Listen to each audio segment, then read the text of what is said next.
Hello, today I'd like to talk to you about how to build a menu. So let's go ahead and click VoIP Services. That's going to bring up our VoIP dashboard, and we're going to build a new call flow. So we're going to click Call Flows right here.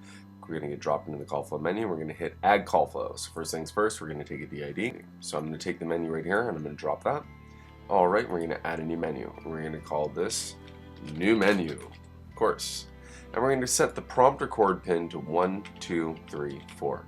So what this means is that anybody inside of the office calling from one of the phones that's registered to this account will be able to call this call flow and press 1, 2, 3, 4 and re-record the menu to whatever they want. This is a very powerful feature, as this is quite difficult to do on other systems requiring custom editing of MP3s and other files. Here we allow our customers to simply dial in to the menu and re-record with 1, 2, 3, 4. So let's go ahead and save.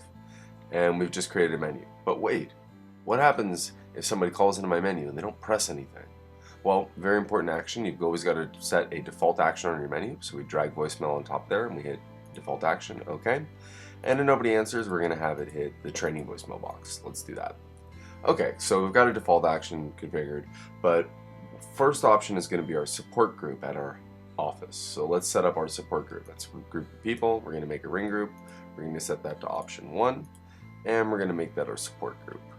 So here we go. We're going to call this support, and support is made up of a few different members, and we're going to put those guys in there.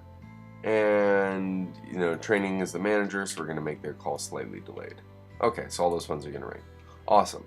And if they don't answer, we're going to make a good voicemail. And again, we're just going to use the training voicemail for the sake of expediency. All right, cool. You know what? What if we want them to go to our company conference bridge? That's cool. We already set one up. Let's go ahead and set that right there.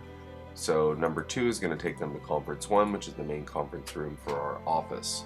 So what happens now is they call this number, it hits a menu, the menu says, "Hello, welcome to our wonderful office. Press 1 for support and press 2 for our conferencing system."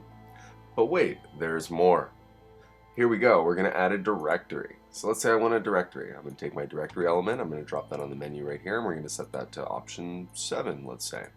Okay.